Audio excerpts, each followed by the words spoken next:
I know people that have leave the country, with $50 in their pocket, and that's it. They're leaving everything behind because they simply don't see a good life here. Humans of Bitcoin is part of the Bitcoin.com podcast network. Learn about Bitcoin, create a wallet, and buy your first Satoshis all at Bitcoin.com. Hello, and welcome to Humans of Bitcoin. This is your host, Matt Aaron. And we have a really special guest today on the show. I've been trying to get someone from Venezuela for quite some time now, but there's a lot of challenges. It's a state in disarray with lack of basic resources, water, internet, food, which we'll talk about. And it's not very safe, meaning that people I interview, I have to keep their identity secret and their location a secret as well. And yeah, Jose is such inspiration. I finally got in touch with him and we were able to agree on a time. He is doing amazing work with EatBCH. What is it? Well, people in Venezuela are hungry. They're starving. There's no money. So if you want to send money via PayPal, bank transfers, you can't, or it's very, very difficult to do. But with cryptocurrencies, you can safely, because it's anonymous, no one knows you have the money. You can donate from anywhere around the world, and they take Bitcoin Cash, buy food, cook, and deliver meals to people in 6 different states of Venezuela. So that's EatBCH. And yeah, I'm incredibly inspired by Jose. He's 23 years old. Just to learn about an actual use case for cryptocurrency, the situation in Venezuela and how people get by on crypto and how it's spread over to South Sudan and Africa. Yeah, it was a pleasure. I was honored to do this podcast. I'm probably rambling a bit because, yeah, I just recorded this right after our interview and I'm truly inspired. So enjoy the show.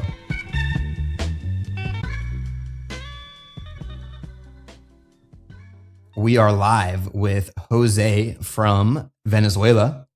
Jose, thank you so much for coming on Humans of Bitcoin. Hi, everybody. Thank you for the invitation. It's my pleasure. Yeah. And Jose, understatement here. It was not easy to get you on the show. I mean, you had some difficulties in the last couple of weeks when we've been trying to schedule. I mean, one is, well, you got stabbed in Washington, D.C., and then back in Venezuela, you got dengue. I mean, gosh, man, it's been a rough couple of weeks. Yeah, it has. Not so fun. Yeah. Are you close to 100% now? Yeah, yes, I am. I'm much better now. That's good to hear, man. I'm really sorry to hear that. And yeah, I mean, I guess my first question is, you went to this conference in DC, the Central for International Studies. I mean, how did you get this invitation? Well, we were contacted by one person there. He's a Venezuelan that's been working for a few years now. And he's very involved into Venezuela, especially into how can the international community and governments and private entities help distribute humanitarian help to Venezuelans. And, he started doing some drafts about cryptocurrencies and find out about EatBCH. So he contacted us, wanted to learn more about it. We had a few interviews with him, privately. And a meeting came up, in Washington, D.C., at their headquarters with major, players in NGOs, organizations, and banks and stuff like that. He really wanted for us to go and be there, physically and talk with them face to face, give them our opinion, our view, and show them, this is possible, this can be done. And it's being done right now in a not so large scale, that they are, adjust to, but, it can be done. Yeah. And this is actually, there was the second time that he invited us to a meeting, but, the first time couldn't happen. It was too soon. So when we were invited to this meeting, we didn't have the money. I don't like to use EatBCH funds to anything else that is not to buy food. So, DC is a pretty expensive city and the tickets are also pretty expensive. So I contacted a few people from the online community, from the Bitcoin Cash community. And I contacted with Josh Eliothorpe, which is a Coinbase engineer. He helped a lot. He contacted giftcrypto.org, the Coinbase organization. And also Jake and Mike from CoinSpice were also very helpful, and they gave us a lot of support. They pretty much cover a big chunk of all our expenses. And they said, yeah, man, this sounds like a great opportunity. Do it, promote what you're doing, promote Bitcoin Cash, and, just spread the good news. And so that's what we did over there. We talk about how we started, how our difficulties and challenges, and how can we overcome it. And we talked with a lot of important people, and it was a great experience. Many were very interested, and it was really nice that it happened.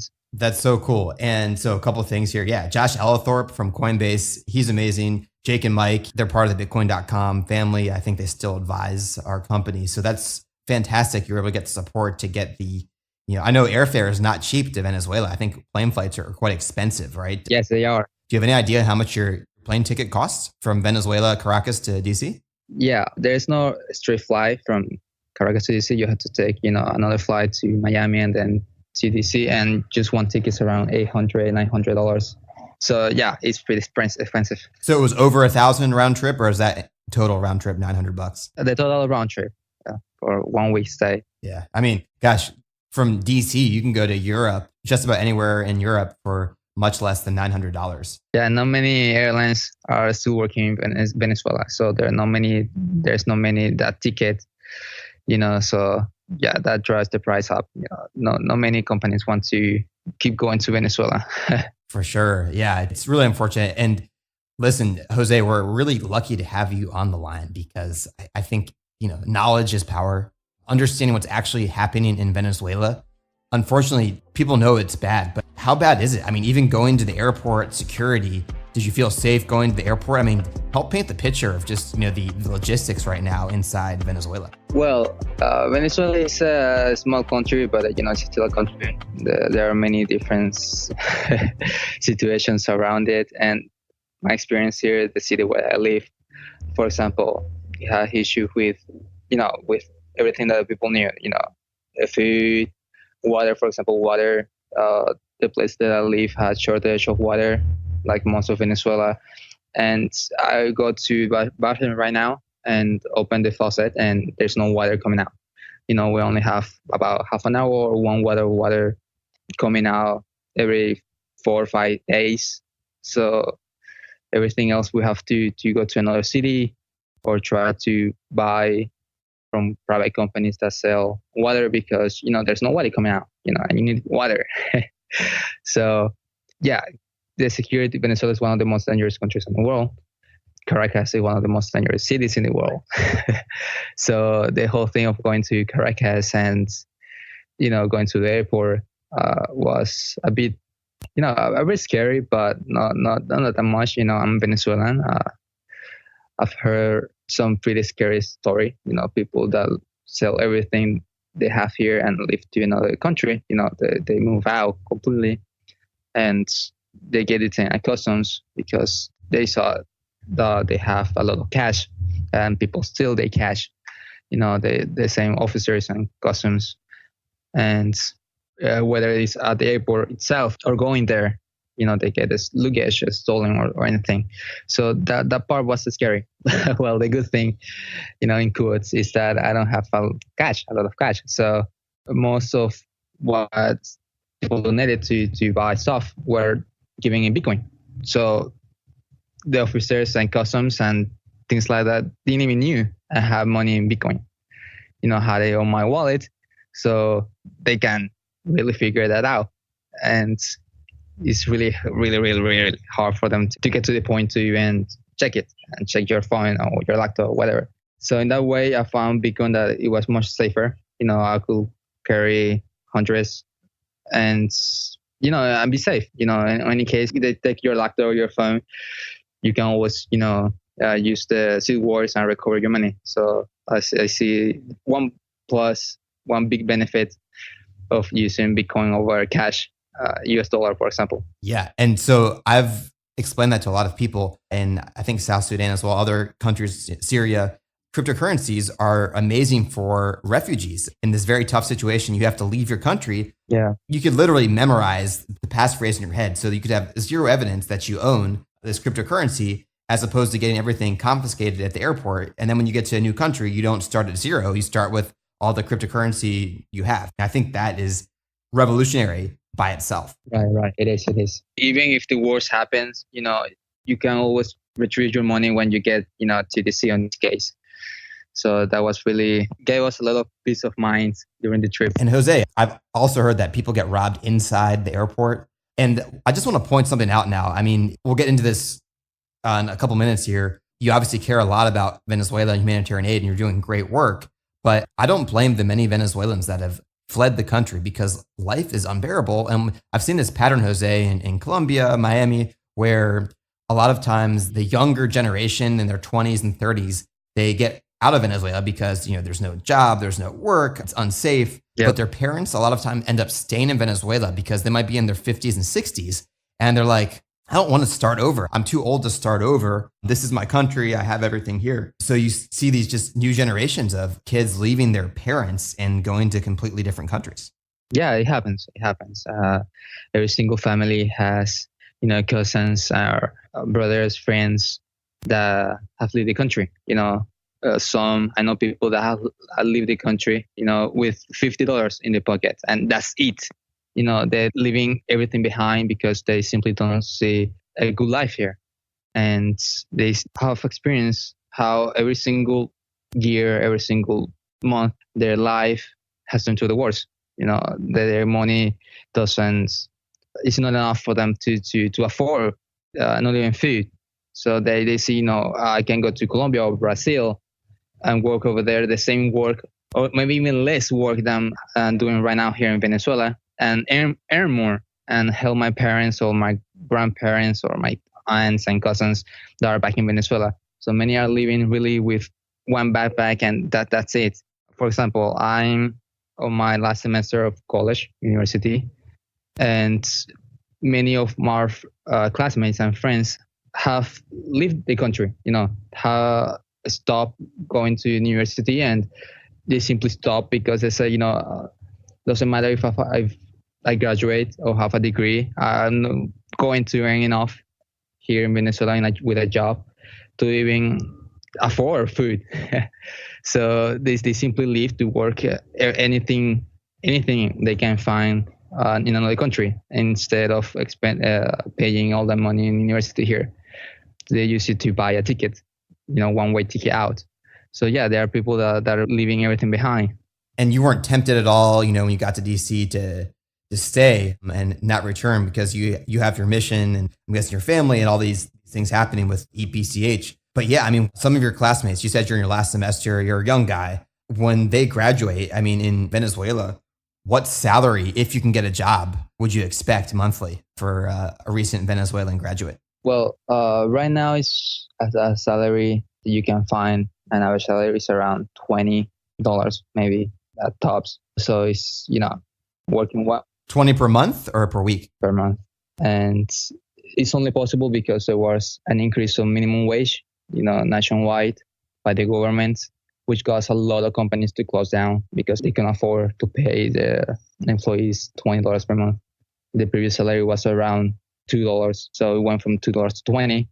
Many companies couldn't justify that increase, just like that. So many closed. So it's very hard, as you say, to find any job at all. So that causes a lot of people to, to go for greener pastures and go to another country, because even if they want to stay here and they want to work, there's no work, there's no jobs.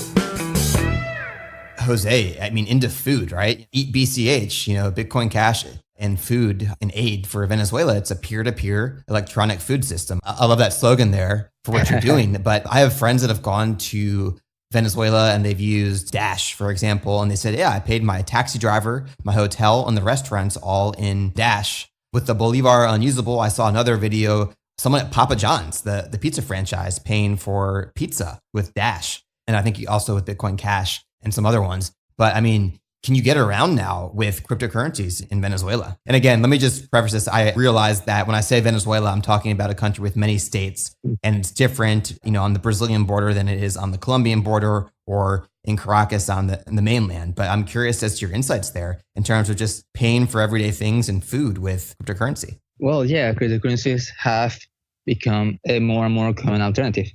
People need to find a way to receive payments, and it's very hard to do so.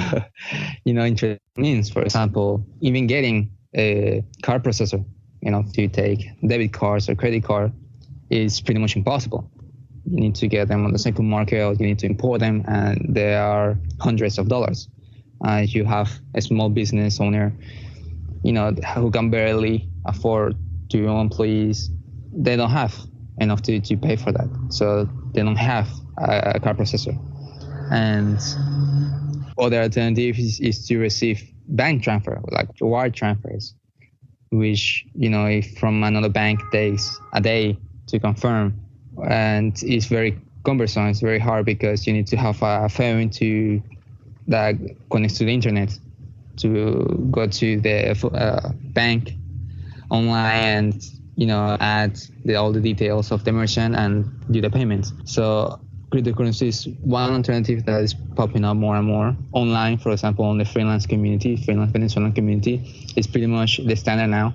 Even other alternatives like PayPal is also difficult because more and more cases of Venezuelan accounts being shut down because it's very hard to get a PayPal asks for a credit card to verify verification, and you need one with a US dollar bank account, which is impossible to get in Venezuela. So only people that can travel to United States or Panama or another country and open a bank account over there can have PayPal accounts safely. So it seems like all traditional means doors are closed down. So cryptocurrencies is one easy alternative that more merchants are starting to accept. And Jose, this is a case study right here of why cryptocurrencies work. You don't have to depend and be restrained by a government forcing to use their national currency, which can go down the wayside. And this has happened all over the world, Asia, Africa, South America, Europe. So this is not a new thing. And my plug for cryptocurrencies, but this is just how it should be used. And I think this is the start of it right here. When people are looking, well, cryptocurrencies, do they really work? When they're in, let's say in the United States, and they say, oh, I can just use Venmo or PayPal, but no PayPal, no credit card processors. I've heard that physical cash in hand, because of the problem with debit cards and not being able to access them, they'll give you a discount on food. So let's just say something costs $20. I can maybe pay with a credit card $20, or it's like, hey, if you pay me in cash, I'll charge you $10. Have you seen things like that? Yeah. Cash is basically a whole different asset altogether. It's extremely hard to get. For example, I haven't used cash for months now because it's extremely hard to get. There are lines of days at the ATMs, at the banks to use enough to afford a bus ticket. So cash is pretty much non-existent. And some merchants, like you said, they do give discounts. For example, I'm selling eggs for 100 bolivars or whatever. But if you pay with cash, I sell you for 40 or 50. Sometimes the discounts are 60% because it's cash, because they can use that cash and buy their providers or whatever also with a discount. Wow. So it's a whole economy altogether, with discounts all the way, because it's so hard to get. It's like a mini gold or something. Wow. And Jose, so obviously EatBCH, it's nonprofit. How do you get by? How do you hustle to survive, you and your brother and the rest of your family? Well, we don't have any luxury, but we have the thing that me and my brother both speak English, not perfect, but we do translation work. So we used to do translation work, online, and, from Spanish to English. And that's one way we started using cryptocurrencies to receive payments, because we can receive payments otherwise. So people send us Bitcoin Cash because, the fees are minimal and it was really fast. So that's one thing we were able to survive, to exchange it to bolivars or dollars and buy food with it, and survive, help our family with that job. That's amazing. And listeners, you may or may not know this, but I've seen this. We hired a translator at Bitcoin.com, and it logistically can be tough with Venezuela because certain parts of the country, they don't have power all the time. But I've heard a lot of people tell me it's like, hey, we could hire a graphic designer in Colombia or Argentina, Right. or for the same price, we could hire 3 in Venezuela, and they'd be very, well-paying jobs in Venezuela. And listeners, go to podcast.bitcoin.com and Humans of Bitcoin. We'll have a link to the show notes where you can donate to the charity EatBCH in Bitcoin Cash, but also send us an email, podcast@bitcoin.com, if you're looking for an awesome translator, Jose or his brother, and we'll put you in touch. Oh, thank you. Yeah, man. We'll try to help any way we can. And Jose, so let's move into, we've established one that it's incredibly difficult to use cash, fiat money, because credit cards don't work, no credit card processors. A lot of times there's no Signal for credit card processors, no PayPal. It's dangerous, right? If I send you $1,000 to your bank account, let's just say it gets there, Right. Necessity breeds a lot of crime, right? Because people are desperate. If they know you're carrying $1,000, you're a target. Whereas cryptocurrency, I could send you $1 million right now for less, a fraction of a penny, and no one would know. Unless you went out and just started running around and screaming. But yeah, I mean, so we've established the use case here. Tell us about how EatBCH came to light. And listeners, if you're listening right now, just if you want to check it out, go to Twitter. I think it's /EatBCH, EatBCH. Follow them on Twitter and you can see what they're doing. But yeah, tell us about EatBCH. Well, EatBCH started in February of this year, 2018. And the whole idea started, in January, because that's when I really started to look into cryptocurrencies as a way to, to start this humanitarian help of giving food to people. I saw and I still see people every day, going to the trash and, really, really struggling. So I look into possibilities in January of cryptocurrencies. I say, well, this can be useful. One person donated $5, and because he realized that I was Venezuelan, and he said, well, there you go, you can start with this, and let's see what happens. And I started with $, and we help our neighbors and people in our community that was really struggling, and that was the beginning of EatBCH. The whole introduction to cryptocurrency started because my brother got tipped $2 in Reddit. And he was writing an article, I think, and somebody liked it and gave him $2. And he went to our room and said, "Hey, Jose, somebody tipped me $2 in Bitcoin, in this Bitcoin Cash thing."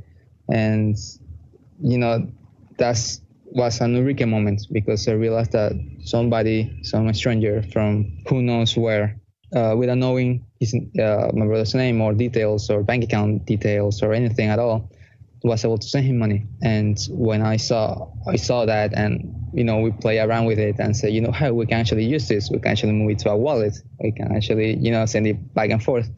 This is useful. This is actually pretty pretty revolutionary, because it was so easy. So that was in January.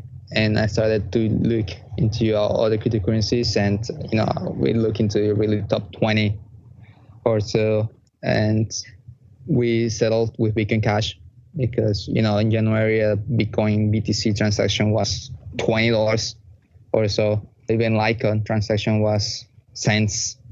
Right, and that matters in Venezuela. Cents matter, right? Where $20 is a month's salary for one transaction. Yes, absolutely.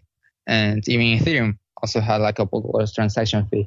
So Bitcoin Cash was the only ones that had a steady low substance fee, and so this is awesome. We look into community forums, and so the community is really, really keeping the transaction fees low. So that was one big plus. And so let's go with Bitcoin Cash. And I think it was like 2 weeks after we decided that an stranger really donated $5, and say, there you go. That was our first donation, and a few days later, we gave our first meals. Wow. And I'm going to take a second here. I don't know if you have access to the Bitcoin Cash address right now. I think there's about $8,000 in the account. I'm just going to show listeners. I got the Bitcoin.com wallet open. I'm scanning the address here. I'm going to send you $5 right now. Next. Hey, thank you. Be way less than 1 cent. sent. Boom. I just did that in 5 seconds on my phone. And this is crazy, man. I should have recorded this screen record. I literally just saw on the Block Explorer, I saw your balance increase by $5. I see the transaction there, man. But yeah, I'm happy to donate to this. And not only do I want to support the cause, but I'm curious, how much food can $5 buy? Well, it depends on what we cook. The cheapest is a soup, basic soup. And $5, can do like 20 meals or so, lunches. So yeah, it goes a long way. There are some locations that have 50, 60 people and they only use $30 or so.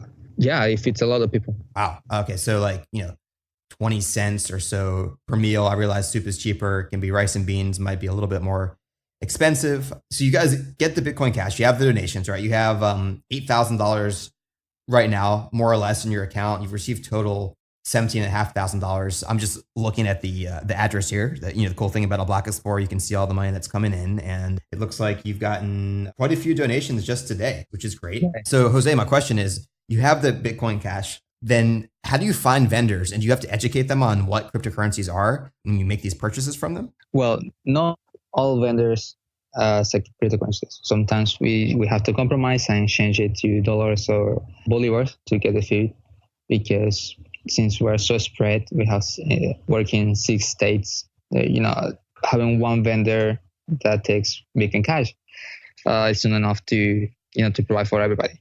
That will be really impossible. So sometimes we do have to exchange it, like the fiat. But yeah, we are in constant contact with merchants and in many states, and talking to them. It's very hard to get to even talk, to get the contact details of a merchant. It's very hard. Why is it so hard? Because they are not in their stores 99.99 times. Their employees don't give any details about them at all, for some few reasons. Again, they want to avoid kidnaps or threats or, be in danger. So it's very, very hard. Jose, I just want to clarify this. So it's so dangerous. If you own a store, you don't even want to be inside your store, because if people see you in there and you're open, they'll try to either kidnap or rob you in the contents of your store. Yeah. Oh, man. Yeah, Venezuela is one of the most dangerous countries in the world. Everything closes around 6. Everything is dead outside at 6 p.m. because it's very dangerous, and knowing that somebody has a store, knowing that how expensive the place can be and stuff like that can put the person in danger, because, they may think that person is wealthy. And there are many cases of people being kidnapped or simply robberies. And yeah, they don't want that. So they really try their best to never be there. Wow. Okay. So it's tough to get in contact with the vendors. And you said you're in 6 states. You have other people helping you out in other states or you'll receive the Bitcoin Cash, or maybe you'll purchase it for them, but they'll help you distribute in these and cook in other parts of Venezuela. Right. Okay. I just want to talk about the logistics here, because listeners may not understand that. Do you guys keep all the Bitcoin Cash and pay the vendors directly? Or do you send Bitcoin Cash to the people helping you out and have them buy the food? How does that work? Both. It really depends. If the place is close to us, we might buy the food directly. Or if it's in another city or, far from us, we send that person the Bitcoin Cash, and then that person, is like a responsible person of that location, takes care, of whatever they have to buy. And we try to be as independent as possible. So the goal is to only send them the money, and then they take care of everything as they see fit, since they know best how it's over there. Like you said in the beginning, Venezuela changes a lot depending on where it is. If they're close to the frontier, they may get, more merchants, or they have to travel to another city to get the food. Some other locations are so far that they even have internet. So they have to go to another city to send us back the picture back to us to publish on our Twitter page. So yeah, it really depends on the location. Gotcha. And another cool thing that's come out of this is EatBCH South Sudan, another country that's in strife. How did that happen? Did they contact you, or did you help them out, or did they start out separately? Well, they contacted us. We got in touch with some people that live in South Sudan, and they're still living in South Sudan. And, they say, hey, we really love what you're doing in Venezuela, and we think this can also be a solution here in South Sudan. they want to know the details of how we were working and if it would be possible, to start EatBCH over there. And we said, yeah, sure, absolutely. And after talking with them for a while and settling on the details, you have to be public. You need to, post pictures and post proof, the work you're doing. They agreed and they started, and they have done a lot of good job over there. One of the locations in South Sudan is a refugee camp. They have over 1,000 people. I think it was around 1,200 people. Is that how you say? Yeah. 1,200 people. And, refugees, they have nothing at all. And they are being feeding them and helping them. And yeah, it's pretty important job they're doing over there in South Sudan. Well, Jose, this is amazing. I mean, I hinted to this at the beginning of the episode, but yeah, I just want to ask you, it seems you're doing meaningful work. Is there a breaking point where you would leave Venezuela because you're a young, bright, talented person and there's so many things you could do, and safety aside, would you consider leaving Venezuela? Well, for me, the biggest point will be safety, actually. It's, safety, I think, is the most important thing. It's one of the things why I'm not that public. And I really kept myself private for the first few months we started. And I try to be as private as possible. So yeah, if it gets more and more dangerous, then yeah, I would really love to leave. But the other question is the money. It's very expensive to leave. It's very expensive to move and, get a place and get food and, that stuff. So yeah, I don't like to use EatBCH money for any of that. But yeah. That's true. But I mean, listening to this show, you mentioned Jake and Mike, Bitcoin.com. I think you have people that could maybe be able to help you if that was something you're looking to do. We can talk about that outside the show in the future if it ever came to that. But I wouldn't underestimate. I mean, you just went to DC and I'm sure you impressed everyone there with what you're doing. So never underestimate the network you have and the ability to get even if it's sleeping on someone's couch, start out. Yeah, it could be a reality. Well, you never know. Like you said, who knows? But yeah, it's always a possibility. Everybody in Venezuela is talking about leaving. Those have not lived already. They are saving to leave. So those are the only two camps. Those are lived already, and those are saving to leave. I think it was the last report was almost 3 million people have lived in the past few years. 3 million Venezuelans in a country that have 30 million. 10% of the country has lived in the past couple of years. So yeah, it's something that everybody has experienced firsthand, that everybody talks about. Wow. Well, Jose, thank you so much for coming on to the show. And again, listeners, go to podcast.bitcoin.com and we'll link to EatBCH, EatBCH South Sudan, the QR code so you can donate to Jose's worthwhile program. Yeah, Jose, I'm inspired by you and it was an honor to have you on the show. Thank you so much for inviting me. It was my pleasure. I'm glad we were able to do this finally. Yeah, man, me too. This is Blake Moore, e-commerce manager at Bitcoin.com, and you are listening to the Bitcoin.com podcast network. For all things Bitcoin, wallet, mining, news, events, and more, head over to Bitcoin.com. Hey there, this is Matt again. What an inspiring episode. If you're looking for a case study on why cryptocurrencies are important and why it starts in the developing world, this episode is full of reasons why cryptocurrencies are necessary and important, and they are the next evolution of money. I personally admire Jose for staying in Venezuela and trying to help out sus paisanos, his gente, his people. When he could leave, he's a young, bright guy that speaks fluent English, but he's a man on a mission, and yeah, more power to him. And a slight correction, I said stabbed in DC. It was lost in translation.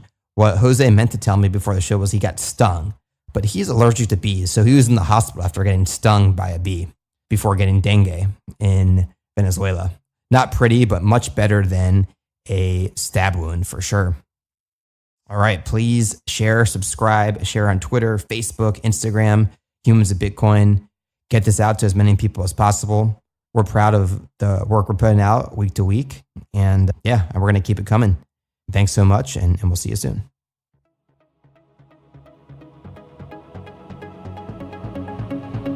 How do you prefer your crypto news? If it's through your headphones, then you'll love this podcast. This Week in Bitcoin is an easy-to-digest news summary published every Friday with a length of 15 minutes or less. Subscribe on iTunes, Spotify, or wherever you get your podcasts, part of the Bitcoin.com podcast network.